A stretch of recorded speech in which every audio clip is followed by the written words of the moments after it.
Hello दोस्तों, स्वागत है आपका अपने चैनल संकल्प सक्सेस में। आज हम इसमें आरआरबी ग्रुप डी 2026 के एग्ज़ाम से संबंधित साइंस के थर्ड शिफ्ट का 25 अति महत्वपूर्ण क्वेश्चन करने वाले हैं, जो कि मोस्ट इंपॉर्टेंट क्वेश्चंस होंगे।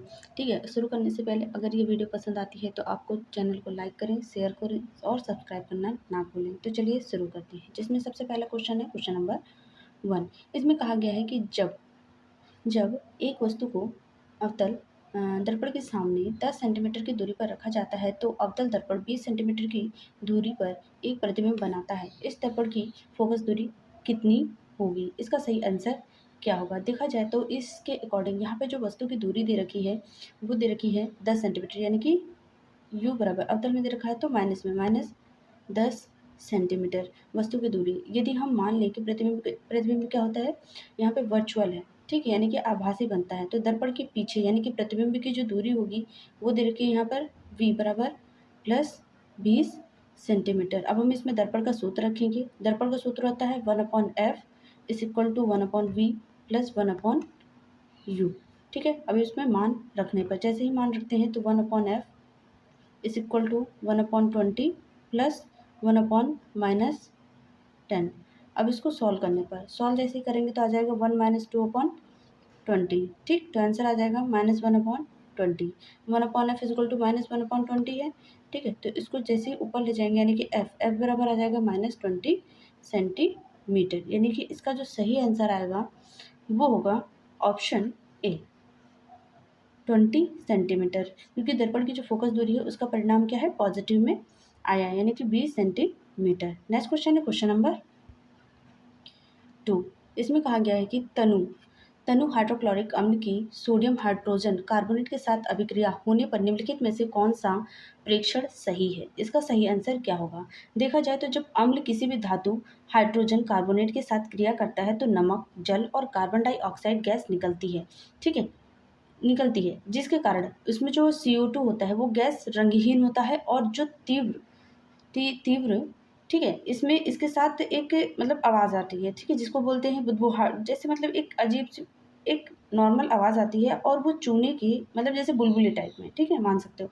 ठीक है, और चूने के पानी को क्या कर देता है, दुधिया कर देता है। ठीक, और उसके साथ साथ जैसे कि इसमें कहा गया है कि तनु हाइड्रोक्लोरिक अम्ल जो होता है वो सोडियम हाइड्रोजन कार्बोनेट के साथ अभिक्रिया करता है, यानी कि जो HCl होगा वो NaHCO3 से जैसे ही अभिक्रिया करता है तो इसमें एक NaCl, ठीक है, सोडियम क्लोराइड प्लस जल का निर्माण करता है, H2O प्लस कार्बन डाइऑक्साइड का निर्माण करता है। ठीक है, जिसके कारण इसमें गैस के साथ साथ तीव्र स्मेल के साथ साथ और चूने के पानी को दुधिया यानी कि कर देता है। इसका सही आंसर होगा वो होगा ऑप्शन ए। ये क्या करता है, एक रंगहीन गैस का त्वरित निर्माण जो चूने का पानी दुधिया कर देता है। नेक्स्ट क्वेश्चन है क्वेश्चन नंबर 3। इसमें कहा गया है कि प्लाज्मा झिल्ली को वर्णतः पारगम्य क्यों कहा जाता है? इसका सही आंसर क्या होगा? जैसे प्लाज्मा झिल्ली होती है वो कोशिका के अंदर और बाहर आने वाले जो पदार्थ होते हैं उसका एज ए कंट्रोल करती है। ठीक है, और यह केवल कुछ चुनिंदा जो आवश्यक पदार्थ होते हैं उसी को ही अंदर या बाहर जाने देती है, और बाकी जितने भी हानिकारक होते हैं आवश्यक या फिर आवश्यक पदार्थ होते हैं उसको क्या करती है, रोकती है। इसीलिए इसका जो सही आंसर होगा वो होगा ऑप्शन ए। यह केवल कुछ पदार्थों को ही भीतर या बाहर जाने देती है। नेक्स्ट क्वेश्चन है क्वेश्चन नंबर 4। इसमें कहा गया है कि आणविक द्रव्यमान के बारे में निम्नलिखित में से कौन सा कथन सही है? इसमें कथन एक दे रखा है कि किसी भी पदार्थ का आणविक द्रव्यमान उस पदार्थ के अणु में उपस्थित सभी परमाणुओं के परमाणु द्रव्यमान का योग होता है। क्या ये कथन सही है? हाँ, ये कथन सही है। ठीक है, किसी भी अणु का जो आणविक द्रव्यमान होता है उसमें उपस्थित सभी परमाणुओं के द्रव्यमानों को जोड़ होता है। नेक्स्ट है क्वेश्चन कथन 2। इसे अणु का अपेक्षित द्रव्यमान कहा जाता है। हाँ, इसे अपेक्षित द्रव्यमान भी कहते हैं, यानी कि ये भी कथन सही है। कथन तीसरा दे रखा है, इसकी जो इकाई होती है यानी कि यूनिट वो परमाणु द्रव्यमान इकाई होती है। हाँ, ये होती है, यानी कि इसे परमाणु द्रव्यमान इकाइयों के रूप में व्यक्त किया जाता है। हाँ, इसे व्यक्त किया जाता है, यानी कि ये तीनों ही कथन क्या होंगे, सही होंगे। इसीलिए इसका जो सही आंसर होगा वो होगा ऑप्शन डी। कथन 1, कथन 2 और कथन 3 तीनों ही सही हैं। नेक्स्ट क्वेश्चन है क्वेश्चन नंबर 5। इसमें कहा गया है कि निम्नलिखित में से कौन सी सिंचाई की विधि नहीं है? इसका सही आंसर क्या होगा। जैसे कि यहाँ पे पूछा कि सिंचाई की विधि नहीं है। पहला है रिवर लिफ्ट प्रणाली, ठीक। जो रिवर लिफ्ट प्रणाली होती है वो नहरें और कुएं सीधे खेतों में पानी पहुंचाने के माध्यम या जो सिंचाई होती है उसकी विधियां हैं, ठीक है। जबकि जैसे रोधी बांध हो गया यहाँ पे, और जैसे रोधी बांध हो गया, वर्षा का जल हो गया, संचय करने और मृदा जो अपरदन होती है यानी कि जो सॉइल एरोजन होता है उसको रोकने के लिए बनाए जाते हैं, और यह सीधे सिंचाई की विधि नहीं है। इसीलिए इसका जो सही आंसर होगा वो होगा ऑप्शन डी, रोधी बांध सिंचाई की विधि नहीं है। नेक्स्ट क्वेश्चन है क्वेश्चन नंबर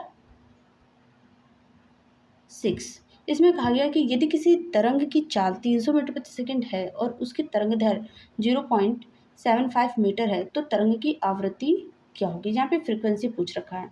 यदि किसी भी तरंग की जो चाल है वहाँ पे 300 मीटर प्रति सेकंड दे रखा है, जबकि उसकी जो तरंग दैर्घ्य दे रखा है जिसे लैम्डा से डिनोट करते हैं वो की है 0.75 मीटर दे रखा है। तो तरंग की फ्रीक्वेंसी यानी कि फ्रीक्वेंसी बतानी एफ, यानी कि पहले तो हमें यहाँ पे सूत्र रखना पड़ेगा।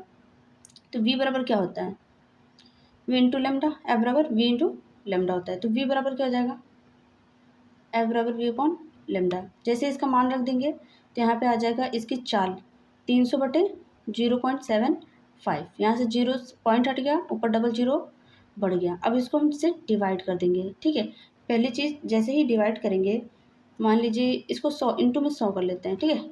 100, 25 चौके 100, 25 तय 75, 3 एकम 3 और डबल जीरो यानी कि 100 गुणे कितना आ जाएगा, 100 गुणे 4, 100 गुणे 4 बराबर कितना हो जाएगा 400, 400। और जो फ्रीक्वेंसी का मात्रक होता है वो होता है हर्ट्ज, यानी कि इसका जो सही आंसर होगा वो होगा option C, 400 hertz. Next question है क्वेश्चन नंबर 7। इसमें कहा गया है कि निम्नलिखित में से कौन सी जनन विधि समष्टि में अधिक विविधता उत्पन्न करेगी। इसका सही आंसर क्या होगा।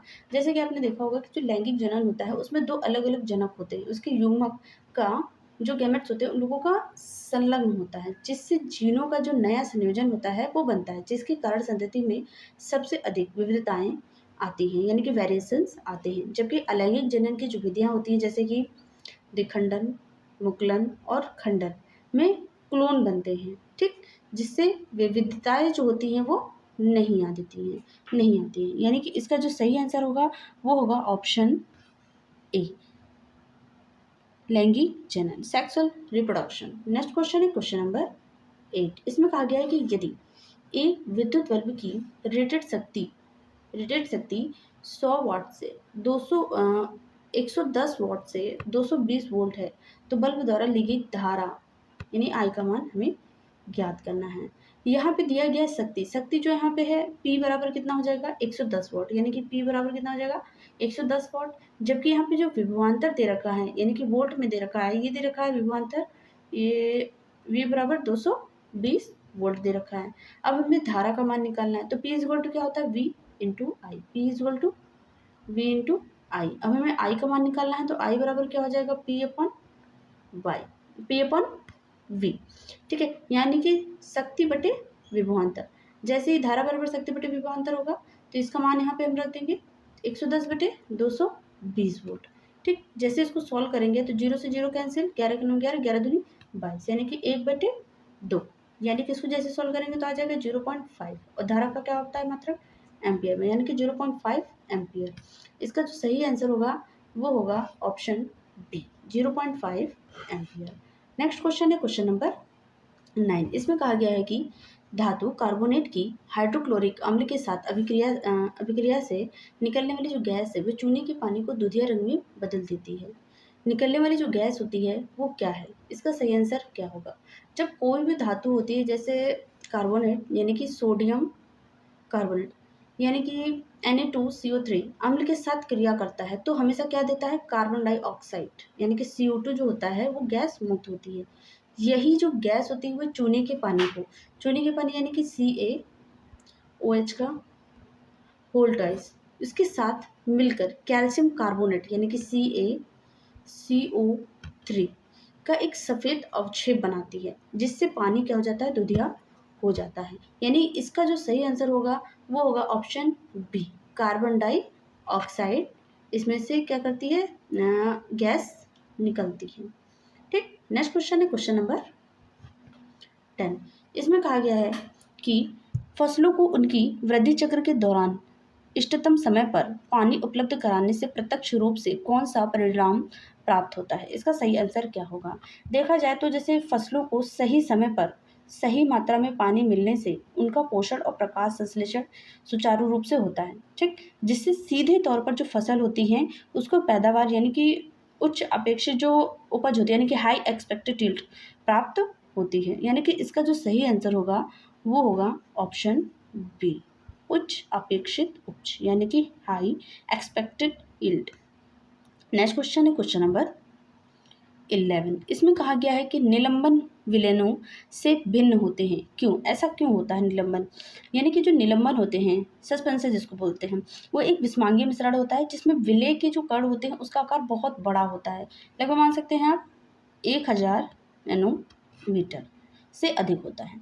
ये जो कण होते हैं विलयन में घुलते ही नहीं बल्कि तैरते रहते हैं, इसीलिए इन्हें नग्न आंखों से आसानी से देखा जा सकता है, जबकि सामान्य विलयन होते हैं उनके कणों को आंखों से नहीं देखा जा सकता। ठीक है, इसीलिए इसका जो सही आंसर होगा कि निलंबन विलयनों से भिन्न होते हैं क्योंकि इन्हें नग्न आंखों से देखा जा सकता है। नेक्स्ट क्वेश्चन है क्वेश्चन नंबर 12। इसमें कहा गया है कि निम्नलिखित में से कौन सा कथन पादप काय में विभाज्योतक ऊतक के स्थान को सही तरीके से निरूपित करता है।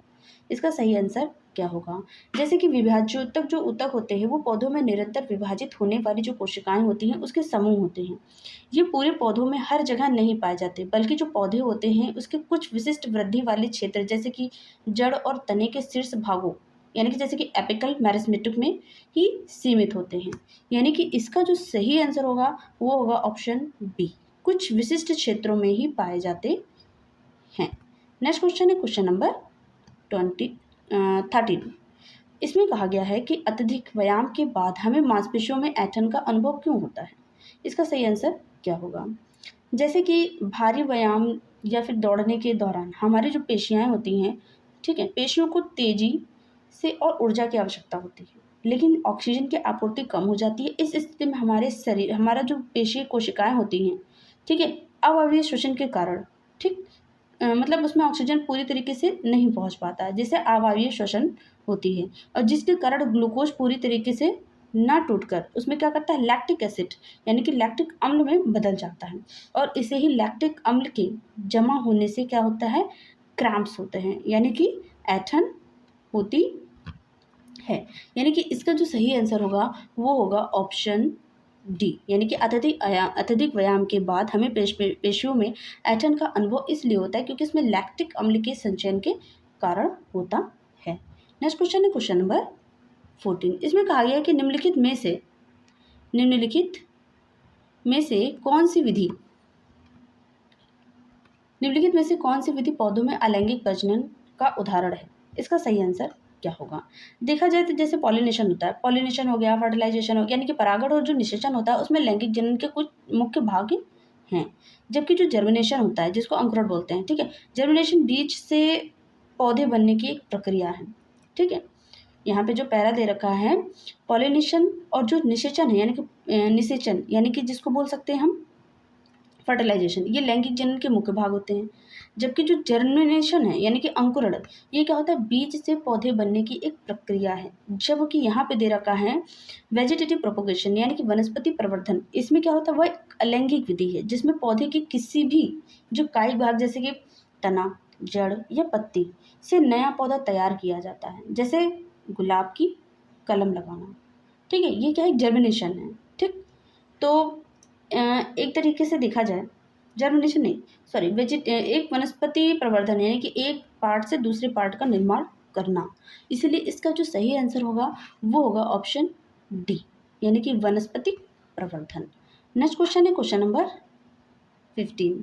इसमें कहा गया है कि एक व्यक्ति 22 किलोग्राम द्रव्यमान का एक पत्थर को 4 मीटर की ऊर्ध्वाधर उच्चता तक उठाता है, उसके बाद किए गए कार्य की गणना कीजिए। जबकि यहाँ पे जी का मान 10 मीटर प्रति सेकंड स्क्वायर रखा गया है। चलिए अब इसमें पहले देखो द्रव्यमान दे रखा है, ठीक है, द्रव्यमान जो दे रखा है m बराबर कितना दे रखा है 22 किलोग्राम, जबकि ऊंचाई इसकी जो दे रखी है वो h बराबर कितना दे रखा है यहाँ पे 4 मीटर दे रखा है। उसी के साथ साथ अगर ऊपर उठाने में किया गया जो कार्य है, ठीक है, किया गया कार्य वस्तु की स्थितिज ऊर्जा के बराबर होता है, ठीक। तो W बराबर क्या होता है?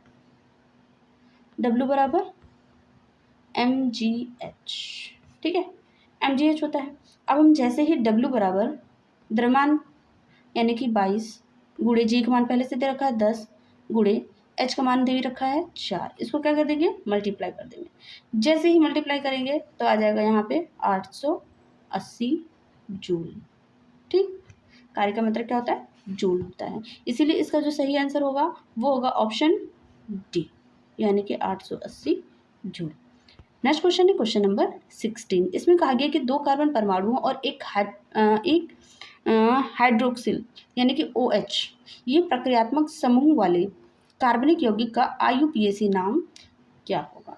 जैसे कि 2 कार्बन परमाणु होते हैं, ठीक है, जैसे कि C2 यहाँ पे 2 कार्बन है। इसके लिए मूल शब्द क्या करते हैं? पहले का होता है मेथ, दूसरे का होता है एथ, यानी कि इसका क्या हो जाएगा? एथ। इसको क्या बोलेंगे? एथ, ठीक। जबकि जो हाइड्रोक्सिल है समूह, जैसे OH के लिए क्या लगाते हैं हम सफिक्स में? ऑल, ठीक, ऑल लगता है। और दोनों को मिलाने पर एक यौगिक का एक नाम बनता है, उसे क्या बोलते हैं? एथेनॉल। एथ प्लस ऑल एथेनॉल बनता है, जिसका जो रासायनिक सूत्र हो जाएगा वो हो जाएगा C2H5OH, ठीक है। यानी कि इसका जो सही आंसर होगा वो होगा option D, ethanol. Next question है क्वेश्चन नंबर 17। इसमें कहा गया है कि निम्नलिखित में से किस प्रेक्षण की संख्या, ठीक है, किस प्रेक्षण की व्याख्या रदरफोर्ड के परमाणु मॉडल द्वारा नहीं की जा सकती है। यानी कि इसमें कहा गया है कि रदरफोर्ड के परमाणु मॉडल द्वारा नहीं की जा सकती है। इसका सही आंसर क्या होगा? जैसे कि रदरफोर्ड ने बताया था कि जो इलेक्ट्रॉन्स होते हैं वो नाभिक के चारों ओर वृत्ताकार मार्ग में क्या करते हैं? चक्कर लगाते हैं। लेकिन देखा जाए तो क्लासिकल जो फिजिक्स होता है उसके अनुसार त्वरित जो आवेशित कण होते हैं वो लगातार रेडिएट होते हैं, यानी कि ऊर्जा विकृत करेंगे, जिससे इलेक्ट्रॉन की जो कक्षाएं होती हैं वो छोटी होती जाएंगी और अंततः वह नाभिक में ही क्या होंगी? गिर जाएगा। अतः रदरफोर्ड का जो मॉडल है वो परमाणु की स्टेबिलिटी की व्याख्या नहीं कर सका। इसीलिए इसका जो सही आंसर होगा वो होगा ऑप्शन बी, यानी कि परमाणु मॉडल द्वारा नहीं की जा सकती है वह है त्वरित इलेक्ट्रॉनों की उपस्थिति के बावजूद परमाणु की स्थायित्व, ठीक, ये नहीं किया जा सकता है। इसीलिए इसका सही आंसर होगा ऑप्शन बी। नेक्स्ट क्वेश्चन है क्वेश्चन नंबर 18। इसमें पूछा गया है कि दिए गए अभिकथन ए और कारण आर को ध्यानपूर्वक पढ़ें और सही विकल्प चुनें। पहला अभिकथन ए दे रखा है, उसमें कहा गया है कि मेंडल ने अपने प्रयोगों के लिए मटर के पौधों को इसलिए चुना क्योंकि उसे उगाना आसान था और उसमें विशिष्ट विपरीत गुण पाए जाते थे। क्या ये सही है? ठीक। जबकि आर में दे रखा है, कहा गया है कि मटर के पौधे अलैंगिक रूप से प्रजनन करते हैं, जिससे मेंडल आसानी से संकरों को नियंत्रित कर पाते थे। क्या ये कथन सत्य है? देखा जाए तो जो मेंडल है इस क्वेश्चन के अकॉर्डिंग पहला जो कथन दे रखा है ए अभिकथन, इसमें कहा गया है मटर का जो पौधा है वो उगाना आसान है, उससे इसमें जो स्पष्ट विपरीत लक्षण जैसे कि लंबा बौना या फिर गोल होना या झुर्रीदार होना, ये सब बीज होते थे इससे मिलते थे, ठीक है, यानी कि मिलते जुलते लक्षण थे, ठीक। जबकि कारण में दे रखा है इसका, जो कि आर में दे रखा है, ये मटर के पौधे अलैंगिक रूप से प्रजनन करते थे, जिसमें मेंडल आसानी से संकरों को नियंत्रित कर पाते थे। जबकि मटर के जो पौधे होते हैं वो अलैंगिक नहीं, लैंगिक रूप से प्रजनन करते हैं, ना कि अलैंगिक रूप से। वे मुख्यतः क्या करते हैं? सेल्फ पॉलिनेशन करते थे, यानी कि स्व परागण करते थे। अतः इसका जो ए है, यानी कि अभिकथन ए सही है, लेकिन कारण आर क्या होगा? गलत होगा। इसीलिए इसका जो सही आंसर होगा वो होगा ऑप्शन ए। अभिकथन ए सत्य है लेकिन कारण आर्य असत्य है। नेक्स्ट क्वेश्चन है क्वेश्चन नंबर 19। इसमें कहा गया कि निम्नलिखित में से कौन सा व्यंजक सही लेंस सूत्र को निरूपित करता है? इसका सही आंसर क्या होगा? इसमें पूछा गया लेंस का सूत्र, जैसे कि प्रतिबिंब की दूरी को v से डिनोट करते हैं, प्रतिबिंब की दूरी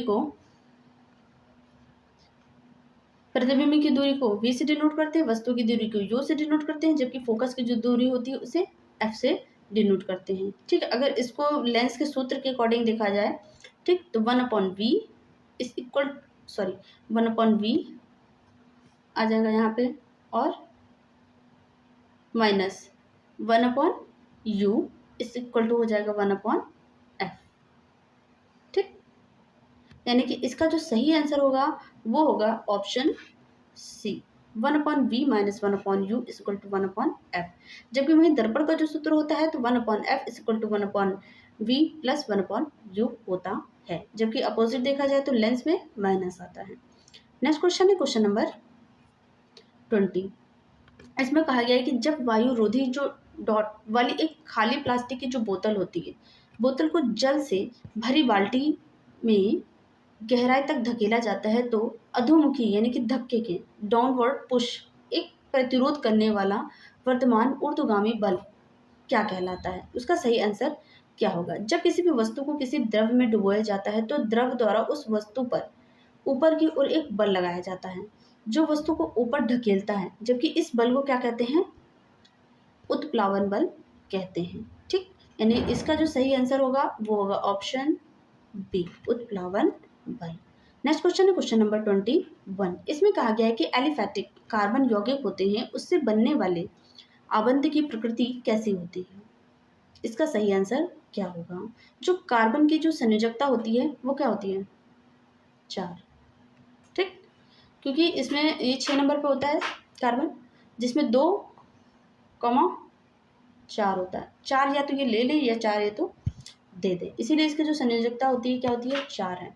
जबकि कार्बन जो हाइड्रोकार्बन होते हैं या फिर जिसको एलिफैटिक यौगिक में जो कार्बन होते हैं, ठीक है, वो अन्य कार्बन या हाइड्रोजन परमाणुओं के साथ इलेक्ट्रॉनों की साझेदारी करके आपस में जुड़ता है। जबकि इलेक्ट्रॉन की जो साझेदारी होती है उससे बनने वाले बॉन्ड्स होते हैं उसको सहसंयोजक बॉन्ड यानी कि कोवैलेंट बॉन्ड कहते हैं। यानी इसका जो सही आंसर होगा वो होगा ऑप्शन डी, सहसंयोजक बॉन्ड। नेक्स्ट क्वेश्चन है क्वेश्चन नंबर 22।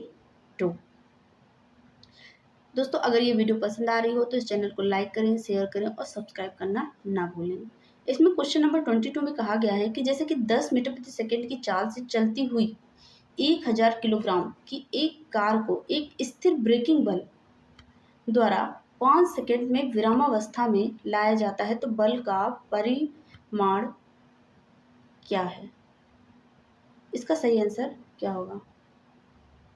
देखा जैसे यहाँ पे द्रव्यमान दे रखा है, ठीक है, द्रव्यमान कितना दे रखा है यहाँ पे 1000, यानी कि m बराबर कितना दे रखा है 1000 किलोग्राम। जबकि प्रारंभिक जो वेग दे रखा है वो दे रखा है यानी कि u बराबर 10 मीटर प्रति सेकंड। जबकि अंतिम वेग यहाँ पे क्या दे रखा है? v बराबर यहाँ पे क्या दे रखा है? 0 मीटर प्रति सेकंड, जो कि विरामावस्था में है। ठीक है, 5 सेकंड में विरामावस्था में लाया जाता है। विरामावस्था यानी कि अंतिम, तो अंतिम वेग कितना दे रखा है यहाँ पे?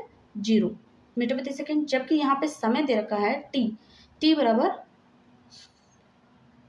बराबर 5 सेकेंड। अब हम गति के पहले समीकरण से क्या करेंगे? त्वरण निकालेंगे। ठीक है, पहले त्वरण का मान निकालेंगे तब हमें आगे का बल हमें प्राप्त होगा। जैसे त्वरण निकालने के लिए हम गति का प्रथम समीकरण लगाएंगे तो वो होता है v equal to U plus A T. अब इसमें इसको वैल्यू रखने पर v का मान 0, जबकि u का मान यहाँ पे 10 दे रखा है, प्लस a का मान हमें निकालना है और t का मान दे रखा है यहाँ पे 5 सेकेंड। अब इसको सॉल्व करेंगे, जैसे ही सॉल्व करेंगे तो यहाँ पे 5 a बाहर आ जाएगा और इसका मान आ जाएगा -10। a बराबर क्या आ जाएगा? -10/5। इसको इससे डिवाइड कर देंगे, आ जाएगा -2 मीटर प्रति सेकंड। a का मान यहाँ पे निकल के आ गया। अब हमें न्यूटन के जो दूसरा नियम है उसमें f का मान क्या करना पड़ेगा? निकालना पड़ेगा। ठीक, तो जिससे f बराबर क्या होता है? f बराबर ma द्रव्यमान गुणे त्वरण। तो द्रव्यमान यहाँ पे कितना दे रखा है? 1000 गुणे, जबकि यहाँ पे त्वरण -2। जैसे इसको सॉल्व करेंगे आ जाएगा, यानी कि इसको इससे इंटू करेंगे तो आ जाएगा -2000। और बल का मात्रक क्या होता है? न्यूटन होता है, जिसको एन से डिनोट करते हैं। यानी कि जो ऋणात्मक चिन्ह इसमें केवल यह बताता है, यहाँ पे जो ऋणात्मक दे रखा है, ठीक है, यह बता रहा है कि जो बल है बल की गति विपरीत, यानी कि जैसे कि ब्रेक लगाने की दिशा में है, जबकि बल का जो परिणाम होगा वो होगा पॉजिटिव में, यानी कि 2000 न्यूटन होगा। यानी इसका जो सही आंसर होगा option B, 2000 newton. Next question है क्वेश्चन नंबर 23। इसमें कहा गया है कि यदि किसी भी चाल में धारा की दिशा उत्क्रमित कर दी जाए तो उस पर लगने वाला बल की दिशा क्या होगी? इसका सही आंसर क्या होगा? अगर देखा जाए तो जैसे फ्लेमिंग के बाएं हाथ के नियम, ठीक, यानी कि लेफ्ट हैंड जो रूल होता है उसके अनुसार चुंबकीय क्षेत्र में रखे जो धारावाहिक चालक होते हैं उस पर लगने वाले चुंबकीय बल की जो दिशा होगी वो धारा की दिशा और चुंबकीय क्षेत्र की दिशा दोनों पर निर्भर करती है। यदि वस्तु धारा की दिशा को, ठीक है, पलट दिया जाए तो इस पे लगने वाला जो यांत्रिक बल होगा उसकी दिशा पूरी तरीके से क्या हो जाएगी? रिवर्स हो जाएगी, यानी कि उत्क्रमित हो जाएगी। ठीक है, यानी कि इस क्वेश्चन के अकॉर्डिंग देखा जाए तो उस पर लगने वाली जो बल की दिशा होगी वो होगी उत्क्रमित, यानी कि ऑप्शन बी।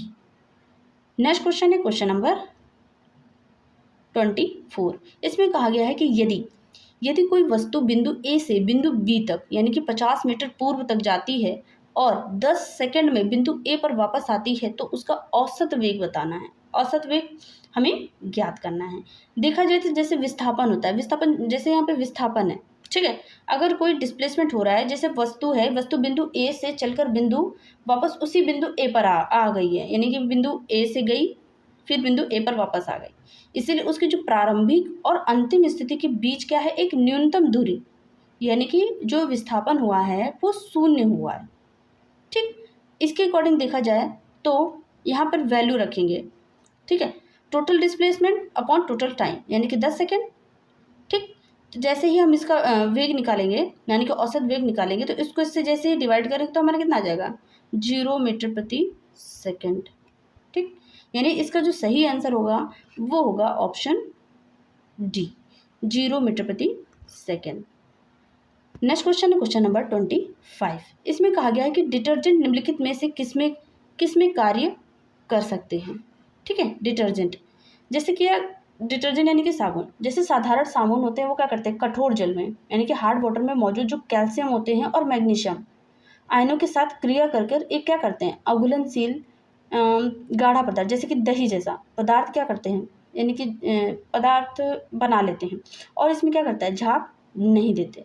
जबकि जो डिटर्जेंट होते हैं जिसे हम क्या बोलते हैं? अपमार्जक, ठीक है, वो कठोर जल और जो सॉफ्ट वाटर यानी कि मृदु जल दोनों प्रकार के पानी के साथ आसानी से प्रचुर मात्रा में झाग बनाते हैं और कपड़ों को क्या करते हैं? प्रभावी सफाई कर सकते हैं।